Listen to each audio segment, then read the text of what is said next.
नमस्कार सभी साथियों को स्वागत करता हूं सबका इस YouTube चैनल पर जिसका नाम है स्टडी विद पीएन लोधा। साथियों, पर्यावरण का गोल्डन पेपर नंबर 7 लेकर आया हूं। पूरे ही 30 क्वेश्चन नए प्रश्न हैं, आरबीएससी की किताबों में से बनाए हैं और पूर्णतः पैटर्न पर आधारित प्रश्न है। ठीक है, वीडियो को पूरा देख करके जाइएगा, बहुत ही अच्छे प्रश्न आपको देखने को मिल जाएंगे। पहला क्वेश्चन देखते हैं, भारत में दूरदर्शन का आरंभ कब हुआ? पहला विकल्प है 1959 में, दूसरा है 64 में, तीसरा है 1984 में और चौथा है 1969 में। तो देखो, दूरदर्शन के आरंभ की बात की जा रही है। कब हुआ था भारत में दूरदर्शन का आरंभ? सोच लीजिए थोड़ा, राइट आंसर देख लेते हैं इसका। बिल्कुल मिलान करके 30 प्रश्नों का कमेंट करके जाइएगा, 30 में से कितने क्वेश्चन आपके हो रहे हैं। देखो, भारत में दूरदर्शन का जो आरंभ हुआ था वो 1959 में हुआ था साथियों। पहला विकल्प आपके पहले प्रश्न में सही है। नेक्स्ट प्रश्न नंबर 2 पे आते हैं। तो दूसरा क्वेश्चन देखो, 5-7 क्वेश्चन मैंने शुरू में शिक्षण के रखे हैं, फिर सभी टॉपिक्स के हैं प्रश्न, तो है ना। इनमें से कौन सा पर्यावरण अध्ययन के क्रियाकलापों में सम्मिलित नहीं है? प्रकृति संरक्षण कार्य, सेमिनार, बागवानी और बेकार वस्तुओं का अनुपयोग। तो पर्यावरण अध्ययन के क्रियाकलापों की बात यहाँ पर की जा रही है। पर्यावरण अध्ययन के क्रियाकलापों में प्रकृति का जो संरक्षण हम करते हैं उसके कार्यों को रखा जाता है, सेमिनार को इसमें रखा जाता है, बागवानी को इसमें रखा जाता है। लेकिन यहाँ पर बेकार वस्तुओं का अनुपयोग, तो बेकार वस्तुएं उसका अनुपयोग कर रहे हैं, उपयोग थोड़ी कर रहे हैं, इसलिए फिर ये चौथा विकल्प यहाँ पर गलत हो जाता है। ये पर्यावरण अध्ययन के क्रियाकलापों में सम्मिलित नहीं होगा। चौथा आंसर है साथियों प्रश्न नंबर 2 में। अगर यूँ होता बेकार वस्तुओं का उपयोग तो फिर हम इसको भी सम्मिलित कर लेते।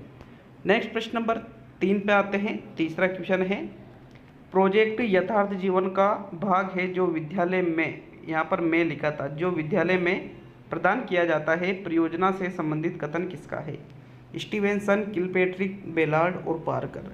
साथियों, चारों के हैं नाम प्रोजेक्ट विधि में चलते हैं। सबसे मुख्य किलपेट्रिक है, स्टीवेंसन भी है, बेलार्ड भी है, पार्कर भी है।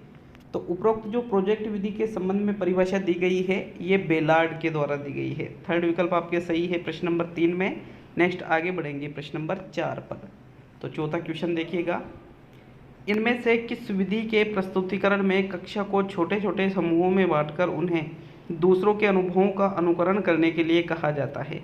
भूमिका निर्वाह विधि, प्रयोजना विधि, दल शिक्षण विधि और किंडरगार्टन विधि। तो किंडरगार्टन विधि में तो ऐसा कुछ होता ही नहीं है, ना ही प्रयोजना में होता है साथियों। देखो, प्रस्तुतिकरण जब हम करते हैं कोई टॉपिक का, तो कक्षा को हमने क्या किया, छोटे छोटे समूह में बांट लिया और उनको दूसरों के अनुभवों का अनुकरण करने के लिए करे। तो फिर ऐसी जो विधि है वो है भूमिका निर्वाह विधि। प्रथम विकल्प आपके चौथे क्वेश्चन में सही है साथियों। नेक्स्ट आगे बढ़ेंगे प्रश्न नंबर 5 पर। पाँचवा क्वेश्चन आपके कौन सा है, ये देखिए प्रश्न नंबर 5 को। शिक्षण के लिए केवल उन्हीं तथ्यों का चयन किया जाना चाहिए जो आवश्यक है। एक सफल शिक्षक सरल तथा कठिन विषयों को उनके कठिनता के आधार पर उनका क्रम निर्धारित करता है और उसे छात्रों के सम्मुख प्रस्तुत करता है। कौन सा सिद्धांत है? प्रभावशाली व्यूह रचनाओं का सिद्धांत, अनुकूल वातावरण व उचित नियोजन का सिद्धांत, चयन का सिद्धांत और विभक्तिकरण व क्रियाओं का सिद्धांत। पाँचवें क्वेश्चन में ही आपका आंसर छुपा है साथियों। जिस तरीके से प्रश्न पूछा गया है, अगर आप प्रश्न को अच्छे से देखते हो तो उसी में आंसर है। देख लीजिए 5वें क्वेश्चन में कि भाई कौन सा विकल्प आपका सही है, फिर इसके सही विकल्प को हम देखते हैं। तो राइट आंसर है आपके चयन का सिद्धांत। थर्ड विकल्प सही है, क्योंकि यहाँ पर कह रहा है शिक्षण के लिए केवल उन्हीं तथ्यों का चयन किया जाना चाहिए जो आवश्यक है। तो ये फिर किसका सिद्धांत हुआ? चयन का सिद्धांत। पहले ही लाइन में था आपका आंसर। तो नेक्स्ट आते हैं प्रश्न नंबर 6 पर। छठा क्वेश्चन, प्रश्न नंबर 6 है, ये देखिए प्रश्न नंबर 6 को। यहाँ रिक्त स्थान है जिसकी पूर्ति आपको करना है। से हमारा तात्पर्य ऐसे परीक्षणों से है जिसमें अनुभवों के आधार पर विषय वस्तु का चयन किया हो, जिसके मानक निर्धारित हो, जिसके प्रशासन एवं फलांकन में वस्तुनिष्ठ विधियों का प्रयोग किया गया हो। तो रिक्त स्थान की जगह मानकीकरण आएगा, भेदकता आएगा, विश्वसनीयता आएगा या वैधता आएगा। देखिएगा, वैधता में तो क्या होता है, जिन उद्देश्यों की प्राप्ति के लिए हम परीक्षण बनाते हैं यदि उसकी पूर्ति नहीं होती तो वो वैधता संबंधी दोष है। विश्वसनीयता भी इसका आंसर नहीं है, भेदकता भी नहीं है, बल्कि मानकीकरण इसका राइट आंसर है साथियों। मानकीकरण से किसका मतलब लिया जाएगा? मानकीकरण का तात्पर्य ऐसे परीक्षणों से होता है जिसमें अनुभव के आधार पर विषय वस्तु का हम चयन करते हैं और मानक उसके निर्धारित किए जाते हैं, जिसके प्रशासन एवं फलांकन में वस्तुनिष्ठ विधियों का भी प्रयोग किया जाता है। तो ये मानकीकरण की ही परिभाषा है। ये आपके प्रथम विकल्प प्रश्न नंबर 6 में सही है साथियों। नेक्स्ट आगे बढ़ेंगे प्रश्न नंबर 7 पर। तो 7वां प्रश्न ये देखिएगा, किसने पर्यावरण को मूर्त वस्तु न मानकर अमूर्त वस्तु मानी है? रोस, हर्कोविट्ज, फिटिंग और डेविस। तो प्रश्न संख्या 7 में कौन सा विकल्प आपका सही है? सही विकल्प का चुनाव करो। मूर्त वस्तु न मानकर अमूर्त वस्तु जिसने पर्यावरण को मानी है उसके बारे में आपको बताना है कि भाई कौन सा वाला विकल्प आपका सही है। तो इसका जो सही आंसर है, डेविस के द्वारा यहाँ पर पर्यावरण को मूर्त वस्तु न मानकर अमूर्त वस्तु मानी है साथियों। परिभाषा भी इन्होंने दी है ये वाली। तो चौथा ही विकल्प आपके 7वें प्रश्न में सही रहेगा। नेक्स्ट प्रश्न नंबर 8 पे आते हैं। तो देखो प्रश्न नंबर 8 है, कांगसुंग की तरफ से माउंट एवरेस्ट पर सफलतापूर्वक चढ़ने वाली विश्व की पहली महिला है? संतोष यादव, बछेंद्री पाल, लखपा शेरपा और जुनको ताबे। बहुत ही महत्वपूर्ण प्रश्न है साथियों ये पर्वतारोहण से। देखिएगा प्रश्न नंबर 8 में जो राइट आंसर है, कांगसुंग की तरफ से माउंट एवरेस्ट पर सफलतापूर्वक चढ़ने वाली विश्व की जो पहली महिला है वो है साथियों संतोष यादव। विकल्प नंबर आपका 1 सही है। संतोष यादव ने 2 बार माउंट एवरेस्ट पर फतेह भी हासिल की थी। तो नेक्स्ट प्रश्न नंबर 9 पे आते हैं। आपके 9वें प्रश्न को देखेंगे। ये देखिए प्रश्न संख्या 9 को, रिक्त स्थान की पूर्ति करना है को छोड़कर अन्य सभी ग्रह सूर्य की परिक्रमा पश्चिम से पूर्व दिशा में करते हैं। अरुण व वरुण ग्रह को छोड़ के, बुध व अरुण ग्रह को छोड़कर, अरुण व शुक्र ग्रह को छोड़कर और वरुण व बुध ग्रह को छोड़कर। तो आपके जो सौर परिवार का नाम जो नया टॉपिक आपके जुड़ा है वहाँ से ये बहुत ही ज़्यादा महत्वपूर्ण प्रश्न है साथियों। बताइएगा प्रश्न संख्या 9 में आपका कौन सा विकल्प सही रहेगा। तो देखिए 2 ग्रह ऐसे हैं जिनको छोड़ करके बाकी के जितने भी ग्रह बच रहे हैं वो पश्चिम से पूर्व दिशा में परिक्रमा सूर्य की करते हैं। लेकिन ये जो 2 ग्रह है अरुण और शुक्र साथियों, ये दोनों ऐसे ग्रह हैं जो सूर्य की जो परिक्रमा है वो पूर्व से पश्चिम की ओर करते हैं। बाकी सारे ग्रह जो है वो पश्चिम से पूर्व की ओर करते हैं। तो मतलब ये उल्टे चलते हैं। थर्ड विकल्प आपके 9वें प्रश्न में सही है। नेक्स्ट आगे बढ़ेंगे प्रश्न संख्या 10 पर। तो चलिए 10वें क्वेश्चन की ओर।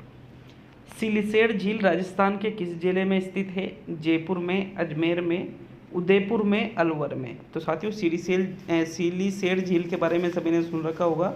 यह राजस्थान में कौन से जिले में स्थित है? राजस्थान के अलवर जिले में स्थित है साथियों। विकल्प नंबर आपका 4 सही है 10वें प्रश्न में। नेक्स्ट आगे बढ़ेंगे प्रश्न नंबर 11 पर। तो चलिए 11वें क्वेश्चन की ओर बढ़ते हैं।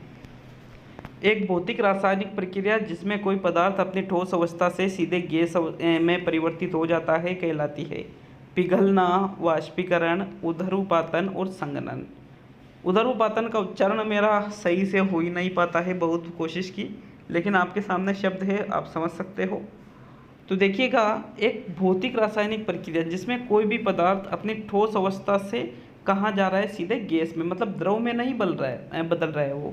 तो अगर कोई ठोस पदार्थ बिना द्रव अवस्था में बदले सीधे गैसीय अवस्था में बदल जाता है तो हम उसको उदरूपातन कहते हैं साथियों। जबकि अगर वो ठोस से द्रव में बदलता तो फिर वो संघनन हो जाता। ठीक है, विकल्प नंबर आपका 3 सही है प्रश्न संख्या 11 में। नेक्स्ट आगे बढ़ेंगे प्रश्न नंबर 12 पर। जबकि ये वाष्पीकरण में तो क्या होता है, द्रव से गैसीय अवस्था में पदार्थ बदलता है तो फिर वो वाष्पीकरण कहलाता है। नेक्स्ट आगे बढ़ेंगे प्रश्न नंबर 12 पर। 12वां प्रश्न, वनों की दृष्टि से राजस्थान का सबसे महत्वपूर्ण जिला है? उदयपुर, जयपुर, भीलवाड़ा और सिरोही। तो देखो राजस्थान में सबसे महत्वपूर्ण जिला वो भी वनों की दृष्टि से कौन सा है साथियों? विकल्प नंबर आपका 1 सही है। राजस्थान का उदयपुर जिला वनों की दृष्टि से सबसे महत्वपूर्ण जिला माना जाता है क्योंकि सर्वाधिक वन यहीं पर है साथियों। विकल्प नंबर आपका 1 सही है प्रश्न संख्या 12 में। नेक्स्ट प्रश्न नंबर 13 पे आते हैं। तो 13वां क्वेश्चन है, किस लोक देवता की याद में परबत्सर में प्रत्येक वर्ष भाद्रपद शुक्ल दशमी को मेले का आयोजन किया जाता है? रामदेव जी, बाबू जी, तेजा जी और हड़बू जी। देखिए उस लोक देवता के बारे में यहाँ पर आपको बताना है जिनकी याद में परबत्सर जो कि नागौर में पड़ता है राजस्थान के, वहाँ पर एक और क्वेश्चन ये क्लियर हो जाता है कि भाद्रपद शुक्ल दशमी को मेला लगेगा। तो साथियों प्रश्न संख्या 13 में कौन सा विकल्प आपका सही रहेगा? तीसरा। तेजा जी जो लोक देवता थे, इनकी याद में ही परबत्सर में प्रत्येक वर्ष, परबत्सर कहाँ पड़ता है? नागौर में पड़ता है। प्रत्येक वर्ष भाद्रपद शुक्ल दशमी को मेले का, पशु मेले का आयोजन किया जाता है साथियों। थर्ड विकल्प आपके 13वें क्वेश्चन में सही है। नेक्स्ट प्रश्न नंबर 14 पे आते हैं। तो 14वां प्रश्न आपके, ऊर्जा का त्वरित स्रोत है कार्बोहाइड्रेट, शर्करा, वसा और अम्ल। देखिएगा, त्वरित का मतलब होता है तुरंत, तो सबसे जल्दी ऊर्जा हमें किससे मिलती है साथियों? कार्बोहाइड्रेट से मिलती है। इसलिए कार्बोहाइड्रेट को ऊर्जा का त्वरित स्रोत भी कहा जाता है। विकल्प नंबर आपका 1 सही है साथियों प्रश्न संख्या 14 में।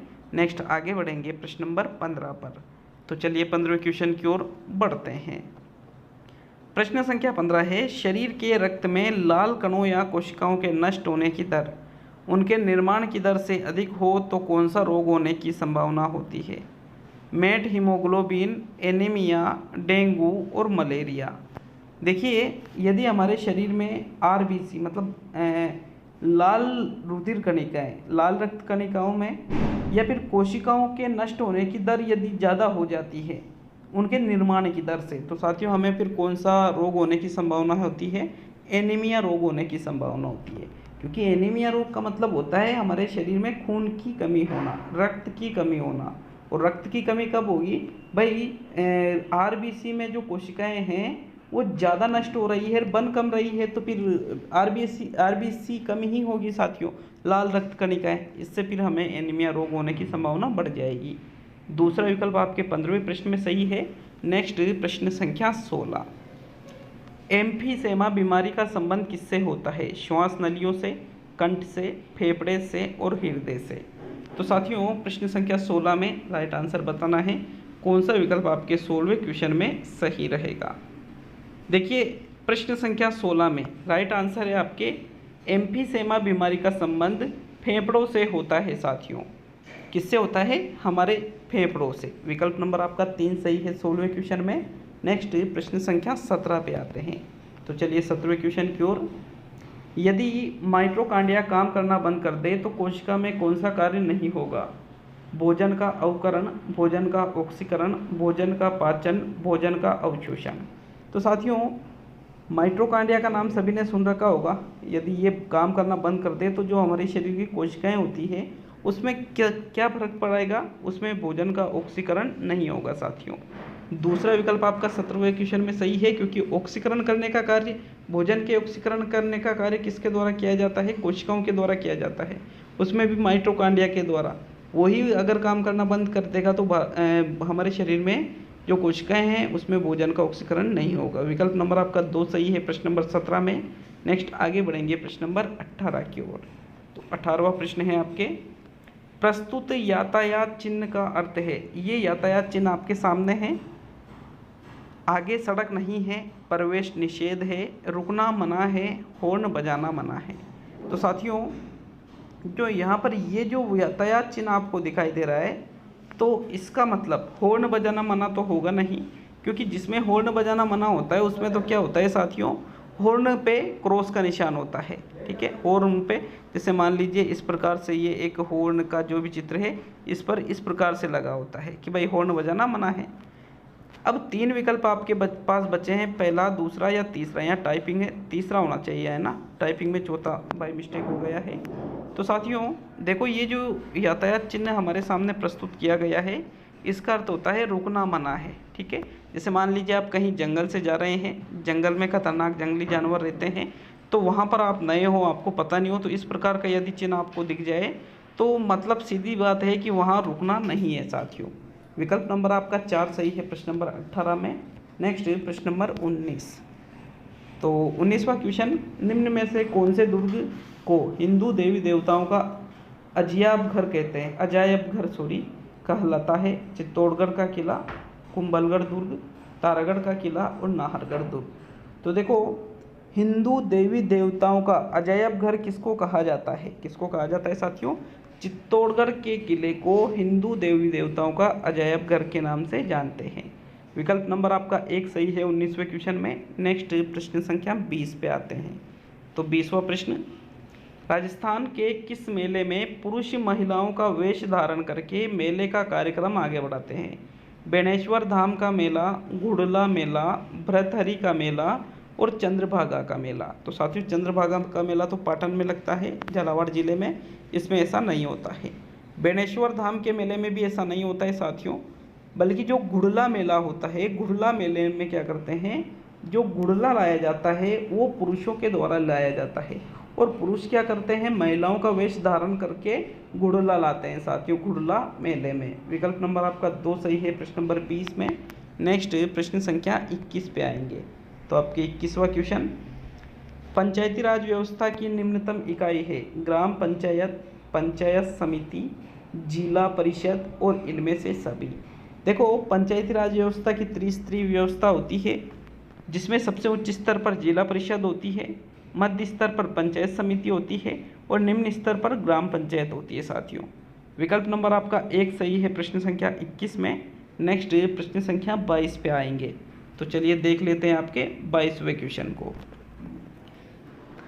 साथियों आपके प्रश्न नंबर 22 है, मीनाकारी का कार्य राजस्थान में सर्वाधिक किस जिले में किया जाता है? झुंझुनू में, सीकर में, जोधपुर में और जयपुर में। तो मीनाकारी का जो कार्य है साथियों राजस्थान के किस जिले में सर्वाधिक किया जाएगा? अच्छे से विकल्पों को देख लीजिए और फिर सही विकल्प का चुनाव कीजिएगा। 22वें क्वेश्चन में राइट आंसर है मीनाकारी का कार्य राजस्थान में सर्वाधिक जयपुर जिले में किया जाता है। चौथा विकल्प आपके 22वें प्रश्न में सही है। नेक्स्ट प्रश्न संख्या 23 पे आएंगे। तो आपके 23वां क्वेश्चन, इनमें से किस हस्तशिल्प कला को, कला यानी कला को है ना, जी टैग मिल चुका है? बादला, उस्तकला, थेवा कला और मीनाकारी। तो देखो जी टैग जिस हस्तशिल्प कला को मिला है उस हस्तशिल्प कला को कहा जाता है थेवा कला। साथियों थेवा कला प्रतापगढ़ की प्रसिद्ध है। कौन से जिले की? प्रतापगढ़ की। प्रतापगढ़ में एक सोनी परिवार है, ये इस कला के लिए जाना जाता है। तो जो कांच होता है उस पर सोने का सूक्ष्म चित्रांकन इस कला के अंतर्गत किया जाता है, ये होती है थेवा कला। उस्तकला में क्या होता है, जो ऊँट होते हैं ऊँट की खाल पर चित्रांकन किया जाता है साथियों। ठीक है, थर्ड विकल्प आपके 23वें प्रश्न में सही है।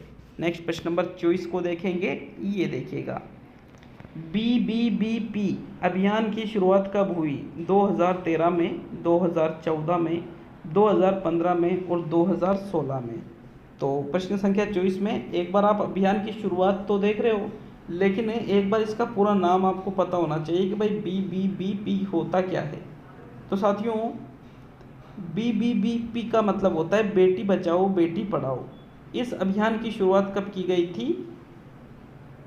2015 में इस अभियान की शुरुआत की गई थी। विकल्प नंबर आपका 4 सही है, सॉरी यहाँ 3 सही है, यहाँ टाइपिंग मिस्टेक है, वापस 3 सही है साथियों प्रश्न संख्या 24 में। अगर 24वें प्रश्न के बारे में हम बात करें तो इसकी शुरुआत 22 जनवरी को हुई थी पानीपत हरियाणा से, बेटी बचाओ बेटी पढ़ाओ अभियान की। थर्ड विकल्प आपके 2015 वाला सही है प्रश्न नंबर 24 में। नेक्स्ट आगे बढ़ेंगे प्रश्न नंबर 25 पर। तो 25वां क्वेश्चन है आपके, पटसन एक प्रकार का जानताव रेशा है, रेशेदार पौधा है, कृत्रिम पौधा है और एक व दो। तो साथियों 25वें क्वेश्चन में थोड़ा सोच समझ के आंसर दीजिएगा, जल्दबाजी नहीं करनी है बिल्कुल भी। पटसन की बात करें तो पटसन एक रेशा है, ये तो क्लियर है। और साथियों ये जानताव रेशा नहीं है क्योंकि ये जंतुओं से प्राप्त नहीं किया जाता है। तो एक गलत है तो एक व दो भी गलत हो गया। कृत्रिम पौधा है, ये कृत्रिम पौधा नहीं है बल्कि प्राकृतिक पौधा है साथियों, जो कि रेशेदार होता है। तो रेशेदार पौधा है, ये दूसरा वाला जो विकल्प है 25वें प्रश्न में, यही आपका सही आंसर रहेगा साथियों। नेक्स्ट आगे बढ़ेंगे प्रश्न संख्या 26 पर। 26वां क्वेश्चन देखो, आपके 26वां क्वेश्चन है, धूम्रपान शरीर के किस अंग को सर्वाधिक प्रभावित करता है? किडनी, फेफड़े, हृदय और मस्तिष्क। देखो धूम्रपान की बात की जा रही है तो धूम्रपान सीधे कहाँ पर जाता है साथियों? फेफड़ों में जाता है। और सबसे ज़्यादा प्रभावित करने की अगर बात कही जाए तो धूम्रपान हमारे फेफड़ों को ही सबसे ज़्यादा प्रभावित करता है। सेकंड विकल्प आपके 26वें क्वेश्चन में सही है। नेक्स्ट आगे बढ़ेंगे प्रश्न नंबर 27 पर। तो 27वां क्वेश्चन देख लेते हैं, केंचुए द्वारा तैयार खाद तैयार करना कहलाता है वर्मी कल्चर, हॉर्टिकल्चर, पिसिकल्चर और अर्बोरिकल्चर। तो जो खाद हम केंचुओं के द्वारा तैयार करते हैं उस खाद को किस नाम से जाना जाता है साथियों? राइट आंसर है वर्मी कल्चर के नाम से जाना जाता है जो खाद हम केंचुओं के द्वारा तैयार करते हैं। विकल्प 1 सही है 27वें में। नेक्स्ट प्रश्न संख्या 28 पे आएंगे। तो आपके 28वां क्वेश्चन, इनमें से कौन सा बाल विवाह के दुष्परिणामों में सम्मिलित नहीं है? शारीरिक व मानसिक विकास में अवरोध होता है, जनसंख्या में वृद्धि होती है, मातृ मृत्यु दर में कमी होती है, और इनमें से सभी। तो देखो, बाल विवाह यदि कर दिए जाएंगे तो कौन सा दुष्परिणाम नहीं होगा? पहला विकल्प कह रहा है शारीरिक व मानसिक विकास में अवरोध। साथियों, बाल विवाह का मतलब होता है कम उम्र में विवाह करना। तो उससे क्या होगा, शारीरिक और मानसिक विकास जो बच्चों का है वो रुक जाता है, क्योंकि छोटी उम्र में ही जिम्मेदारियां, काम करना वगैरह चीज़ें ये आ जाती है। तो ये तो आपका आंसर नहीं है। जनसंख्या में वृद्धि भी होती है साथियों, लेकिन मातृ मृत्यु दर में कमी, तो ये गलत है। मातृ मृत्यु दर में कमी नहीं होती है बाल विवाह से, बल्कि मातृ मृत्यु दर में क्या होती है, वृद्धि होती है। क्योंकि कम उम्र में कोई लड़की यदि माँ बनती है तो अभी वो परिपक्व ही नहीं हुई है, तो इससे मृत्यु दर बहुत ज़्यादा बढ़ जाती है। तो विकल्प नंबर आपका जो 3 है यही आपका सही आंसर है प्रश्न नंबर 28 में। नेक्स्ट देखेंगे 29वें क्वेश्चन को, जो कि इस टेस्ट का सेकंड लास्ट क्वेश्चन है। वीडियो अच्छा लगे तो वीडियो को लाइक शेयर जरूर करिएगा साथियों। राजस्थान पर्यटन निगम लिमिटेड की स्थापना कब की गई? 1 अप्रैल 1979 को, 27 दिसंबर 2001 को, 1 अगस्त 2000 को, और 29 अक्टूबर 1996 को। देखो, राजस्थान पर्यटन विकास निगम लिमिटेड, इसकी स्थापना आरटीडीसी जिसको कहा जाता है साथियों, तो इसकी स्थापना 1 अप्रैल 1979 को की गई थी। विकल्प नंबर आपका 1 सही है 29वें क्वेश्चन में। अब आज का अंतिम और 30वां क्वेश्चन। लेकिन वीडियो अच्छा लगे तो एक लाइक जरूर करिएगा, और चैनल पर नए हो तो चैनल को सब्सक्राइब करके लास्ट टाइम में और अच्छे वीडियो आप पा सकते हो बिल्कुल फ्री में। साथ में कमेंट करके जाइए 30 में से जो क्वेश्चन आपने सही किए हैं, तो उनमें से जिन प्रश्नों में आपको डाउट लगता है 1-2 प्रश्नों में, उसके लिए भी जरूर कमेंट करके जाइएगा साथियों। तो चलिए देख लेते हैं अंतिम और 30वां प्रश्न। राजस्थान स्टेट केमिकल वर्क्स कहाँ स्थित है? डीडवाना, नागौर, बाड़मेर और परबत्सर। तो यहाँ पर राजस्थान स्टेट केमिकल वर्क्स कहाँ पर स्थित है साथियों? 30वें क्वेश्चन का जो सही आंसर है ये डिडवाना, नागौर में स्थित है। तो लेकिन डिडवाना भी विकल्प में है, नागौर भी है, तो डिडवाना को यहाँ हम सही करेंगे। प्रथम विकल्प आपके 30वें क्वेश्चन में सही है। आज का ये टेस्ट पूरा हुआ, कैसा लगा हमें कमेंट करके ज़रूर बताइएगा। तो मिलते हैं अब अगले वीडियो में। सभी दोस्तों का बहुत बहुत धन्यवाद।